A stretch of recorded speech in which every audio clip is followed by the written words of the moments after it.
It's about Mindy, but she can't stay with your parents for a while. I'll handle weekdays, so can you take care of her on weekends? Are my parents available? How long will this arrangement last? I'm not sure yet. It seems she might not be able to stay with them anymore.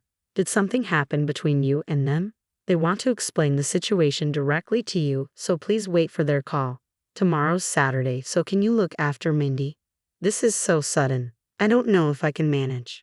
I know it's short notice, and I'm sorry, but this is urgent. I can't change my plans now. Can't they tell something serious is going on from our conversation? The next day, my husband left Mindy with me and went on his trip. He's never been very involved in raising her, but this time it feels different. Wait, where's my credit card? Don't tell me. As I realized my card was missing, I called my husband urgently. Did you take my credit card without asking? Yeah, I needed it for the trip. To think this could happen at home. I've been trying to keep things steady with my in-laws, but now I've decided to leave him. My name is Kate, and at 35 years old, I've been running my own cafe in my hometown for the past 3 years. Business has been steady, and every day feels fulfilling.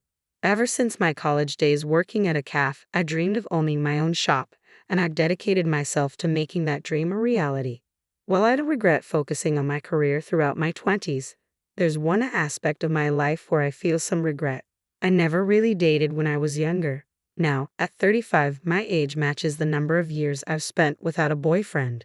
It's a lingering regret, though I try to convince myself that I made the right choices.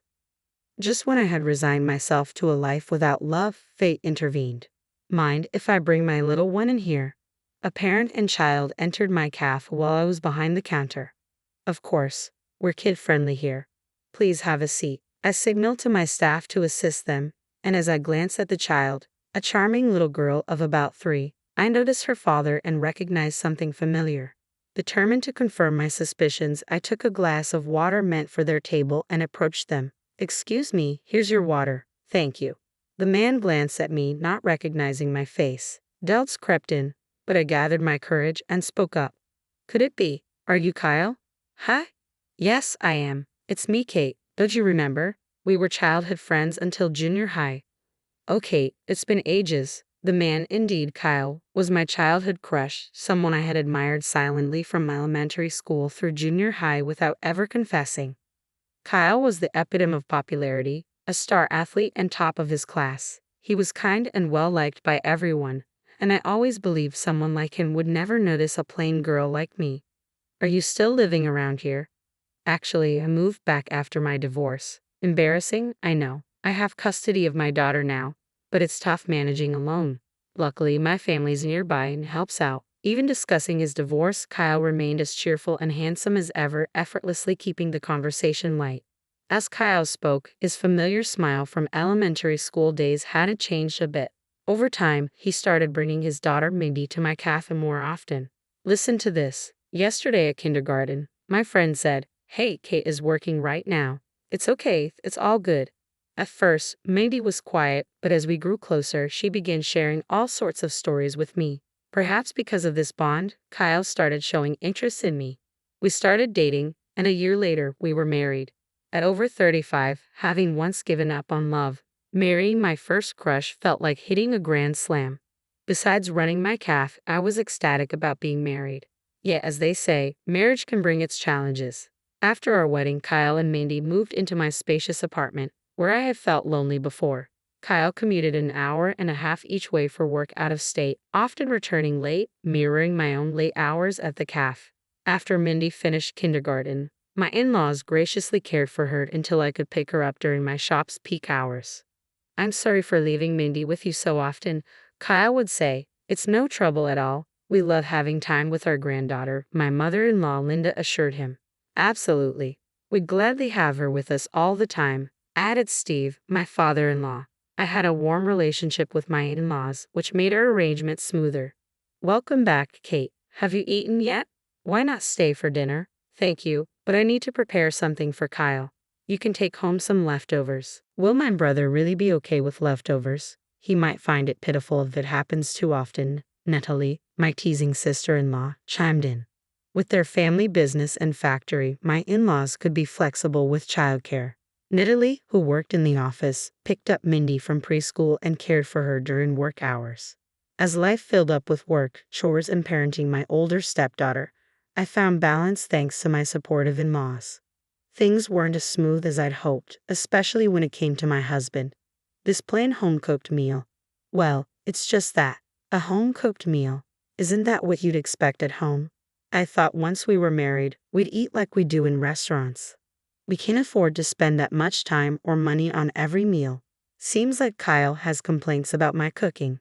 If he was expecting restaurant-quality meals, I'm sorry, but this is what you get at a restaurant owner's home. I can handle the grumbling about food, but Kyle's spending habits are becoming a problem. Kyle, did you buy something again? A package arrived. Oh, has it finally come? It's going to improve the graphics on my PC. How much did that cost? Around $1,100, I think. Spending so much on things like this. It's fine. It'll help with my work. I may not know much about computers, but I can tell that part is for your gaming setup, not for work. He casually dropped $1,100 on a hobby. And it's not just computer parts. Kyle has expensive hobbies like motorcycling, outdoor activities, and golf. I wouldn't mind if he enjoyed them within a budget, but he spends more than we can afford on his income. Kyle, since you switched jobs and came back here, you're earning less than before, right? You should rethink how you're spending money. I earned this money myself. I'm not causing you any trouble, am I? Yes, you are. Please contribute to our expenses. Your cafe is thriving, and you're even planning a second location, right? You're the one making money, so I don't need to contribute to our expenses. I held back the words I wanted to say. Why do I have to cut corners on meals and save money when I'm earning just because you're a business owner? You don't always make the wisest financial decisions. It's frustrating when you impose those values on me at home and in public. Kyle seemed like two different people. It felt like I had been deceived by his public persona. However, he wasn't always so careless. I'm sorry you've been looking after Mindy even on weekends lately. My husband tends to go out on his own. No, I should be the one apologizing. He's been causing Kate trouble. It's okay, we owe you a lot too. By the way, has Kyle always been this careless at home? Not at all. He used to be a responsible older brother and help with childcare. But since his divorce and return home, he's been changing. Well, his divorce was due to his partner's affair. So I can understand why he might be upset. It seems like he's reacting to the shock of the divorce. Knowing this, I sympathize with him to some extent. However, it's been over a year since the divorce, and we're married now, with a daughter. It might sound harsh, but I can't afford for him to dwell on it forever. Starting next month, even if it's just a little, he needs to contribute to our expenses, okay? What are you planning to do with all that money you're saving? I'm not hoarding money. Why are you so fixated on finances, always worrying about it? Why are you accusing me of being fixated? And when will you stop expecting to be pampered? You're not a child anymore. How am I acting like a child? It's only been a year since we got married. This argument was the first big one we've had. I should have spoken up earlier about my concerns, but unlike you, who has more experience in relationships, I didn't know how to handle it. Being called a money grubber, especially by someone who seems so oblivious, really frustrated me. Enough. My husband slammed his fork down and stormed off to the bedroom, like a child having a tantrum. His reaction shattered the image I had of him as a composed adult. Welcome home. You're back early today. I quit. What? You quit your job? Yeah. My boss was incompetent, always giving me wrong directions and then blaming me. I know you had success at your previous job, but every workplace has its challenges, right? You've only been there a year. Shouldn't you build a stronger track record before making such a drastic decision? When my boss is that incompetent, there's no chance to build anything. Instead of contributing to our expenses, my husband lost his job. He started looking for a new job right away, but he was dissatisfied with every interview. He complained about the interviewers' attitudes and the companies not appreciating his skills. It became clear to me that he just wasn't getting hired. My husband gave various reasons, but I knew deep down he wasn't successful in his job search. Eventually, his frustration started affecting our daughter. Don't leave your toys lying around here. They're in the way, my husband snapped, kicking away our daughter's toys in the living room. Hearing her cry, I immediately intervened. What are you doing? She's not bothering anyone. It's just one toy, and she was playing quietly, I argued back. Perhaps because he couldn't find work, my husband seemed increasingly irritable. He had been successful in his younger days, but as time went on, he struggled to accept that others were surpassing him through hard work and experience. His self-worth suffered, and he became bitter. Despite having no income, he didn't cut back on spending. After a while, he even stopped actively searching for a job. "Aren't you going to keep looking for work?" I asked one day. "I can't find a company that values what I bring," he replied. "What are we supposed to do then?" "Why don't you hire me at your cafe?" he suggested. "You can't even cook an egg," I reminded him. "Yeah, I'm more suited to using my brain than my hands," he admitted reluctantly. I was relieved when he dropped the idea. Hiring him at my cafe was out of the question. "What's your plan for work? You can't stay unemployed forever." "Don't worry, if needed, I can take over my parents' factory." "But you don't have any experience in factory work or management." "I can learn, I'll figure it out." "How about focusing on finding a job first? You can't always rely on taking over the family business. Besides, I can't handle everything alone, especially with Mindy." I was speechless. Dealing with my husband was already exhausting, and now this added worry about Mindy. "I can't keep leaving her with your parents. I'll manage during the week, but can you take care of her on weekends instead of going on bike tours or playing golf?" "Huh? Are mom and dad busy? How long will this last?" "I'm not sure, but we might need to find another arrangement." "Did you have an argument with them?" I thought explaining everything to my husband might help, but maybe it's better if they explain it themselves. "Your parents want to discuss this with you directly. They'll come over tomorrow to talk about it." "What? Are they expanding the factory or something?"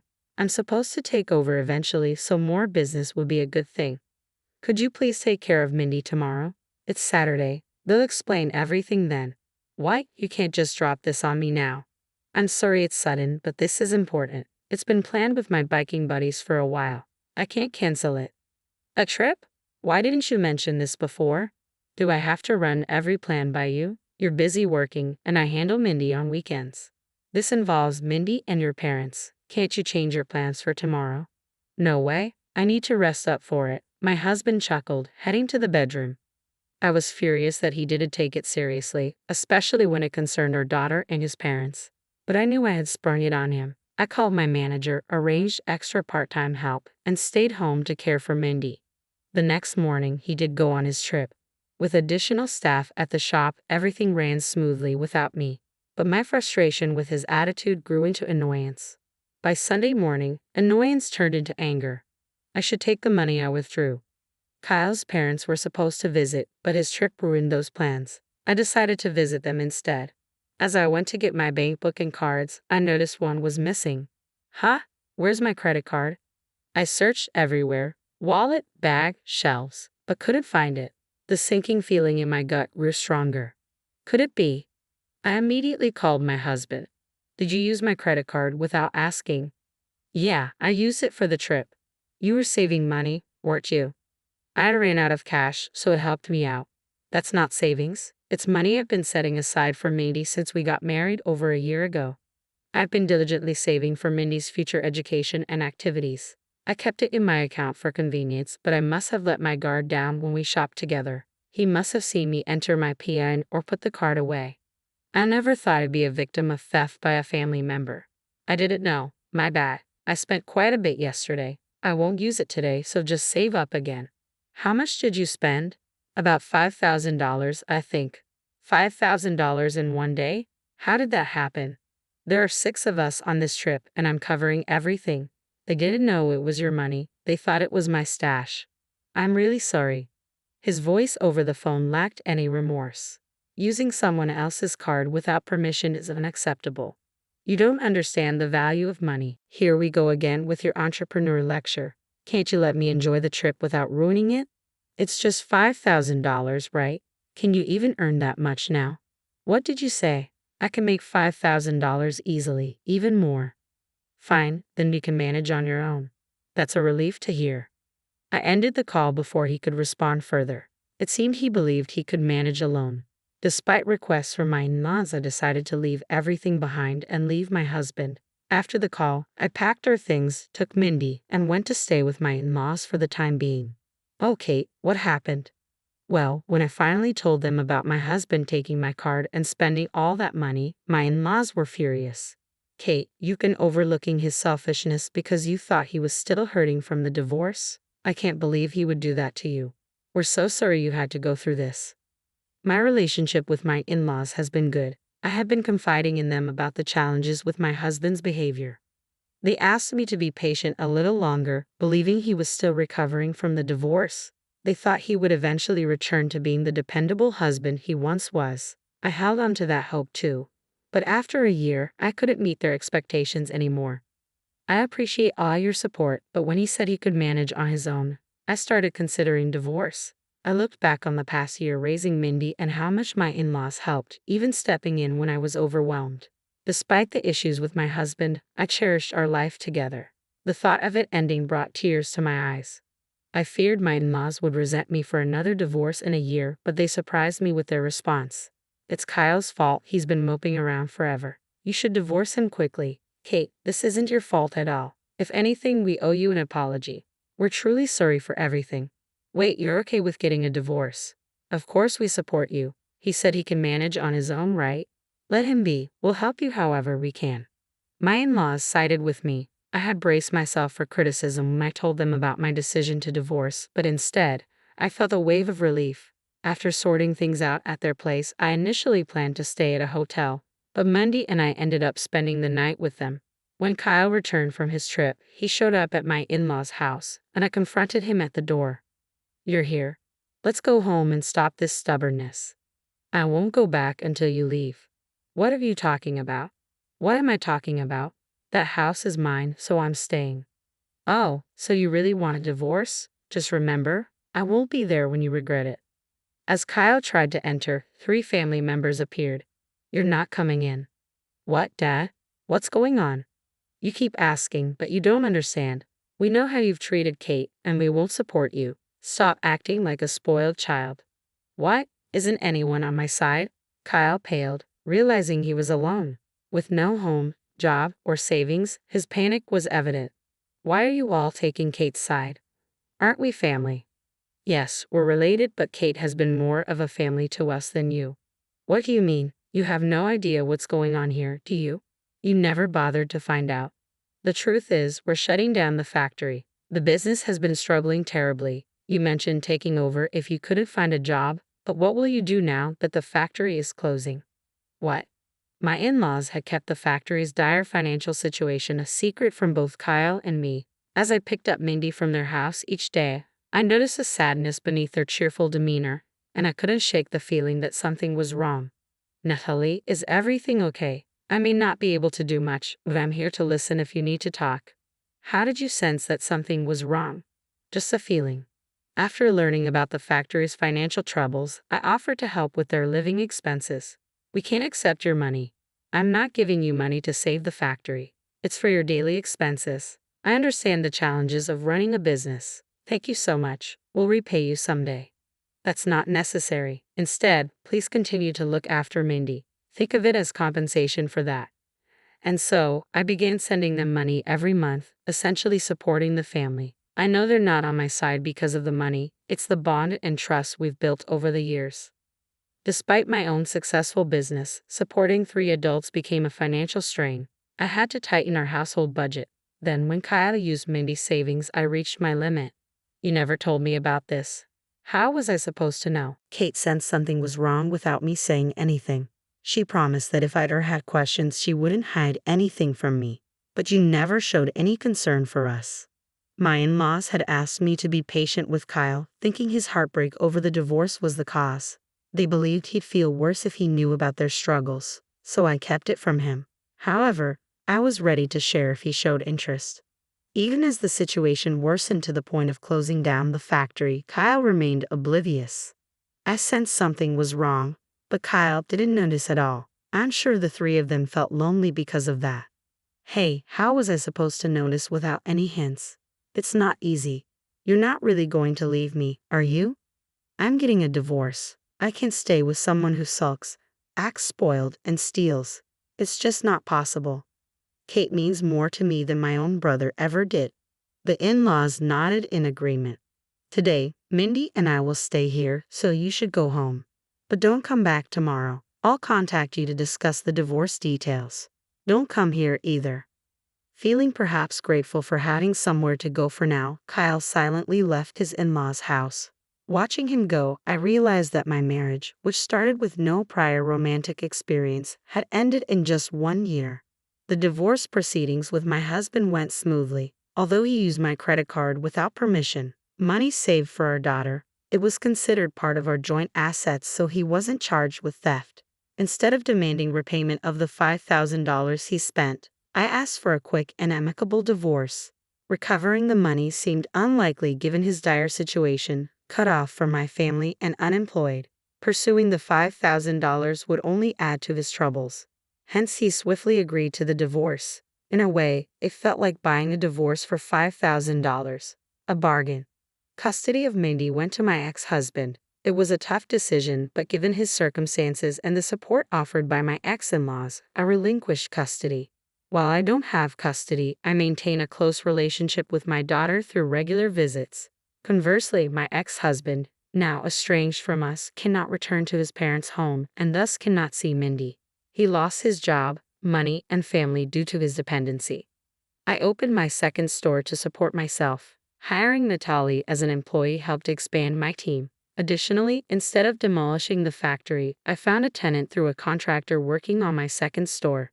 This arrangement allowed my ex-in-laws to earn rental income. Although there is some remaining debt, their pension and rental income should sustain them. Closing the factory initially seemed dire, but I'm glad I could assist them in some way. Today, I'm eager to visit my daughter. I'm counting down the hours at work, looking forward to our time together.